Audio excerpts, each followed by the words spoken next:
So yesterday we had a look at the creating database, creating table, inserting values, and then selecting from it. So this is the table we created yesterday with 4 columns: name, age, department, salary. And so now we're going to look at two things. One is the alter table. If we need to make any changes to the table, we can do that using the alter command. And also we will look at basic filtering from the table using a where clause. So let's look at the alter table first.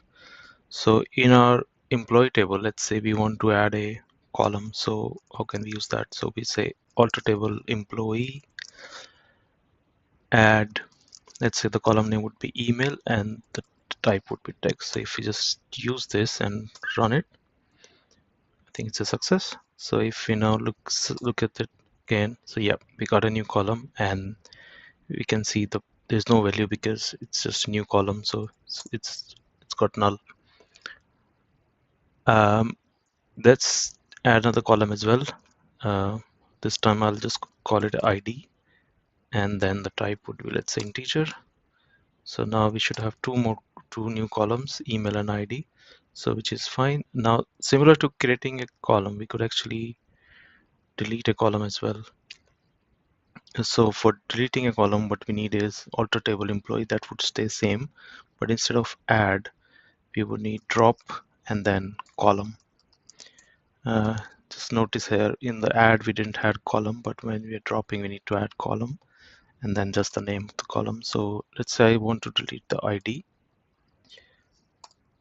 So again, ran fine. So if I select again, so we have the ID column got removed and we have the email. Now in the I'm just going to so that's basically about the alter, but I'm going to use insert some data in the email.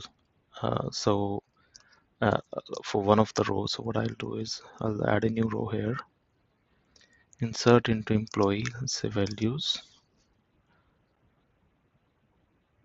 and then let's add some values here. So those would be like what we did yesterday.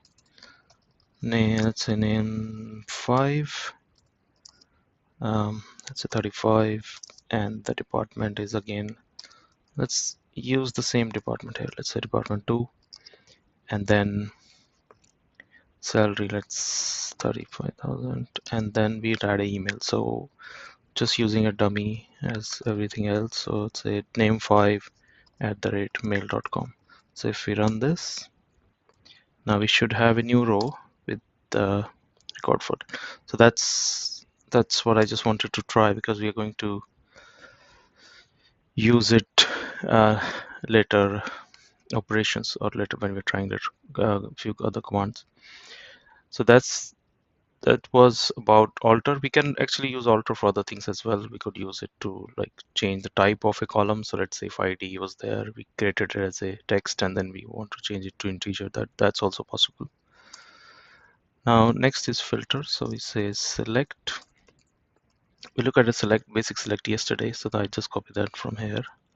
So now if you see this, just return everything. So what if we just want to filter for some record? So let's say we say here department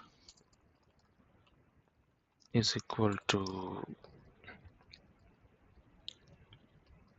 department 2. So we say DEPT2, and there you have. So you got only 2 rows. So that's what the filtering is. So we can reduce the number of rows which are in the output by specifying a condition using a where clause. So here we said, well, only give me the rows where the department for the department 2. Now we could have few other options we could try. So we could do a not equal. So if I say department not 2, so now we got all the other ones, but not just not the department 2, everything else apart from department 2. There's actually another footnote. Some of the vendors also use this one. Let's try if this works for MySQL. Yeah, it does work. So this is basically again a not equal, just another way of doing it. So this and this is similar. Then we could also, so because we got null here, so we could also do a check based on just this filter. It's a inbuilt keyword. So it says select star from employee. Oh, it should be email, where email is null. So we got all the 4 rows, but because the 5th one didn't, it got an email, so it didn't came here. So if I say is not null, I think we'll get that one. So that's the basic filtering. I think we'll look at some of the other filter operations, like we could use some logical operators, or we could, how do we filter for multiple values, and how do we filter for a range. Let's say I want to filter for a salary between let's say 10,000 and let's say 20,000, 20,000, or 30,000. So those sort of things can be done as well. So we are going to look at them in the next session. Thank you for watching.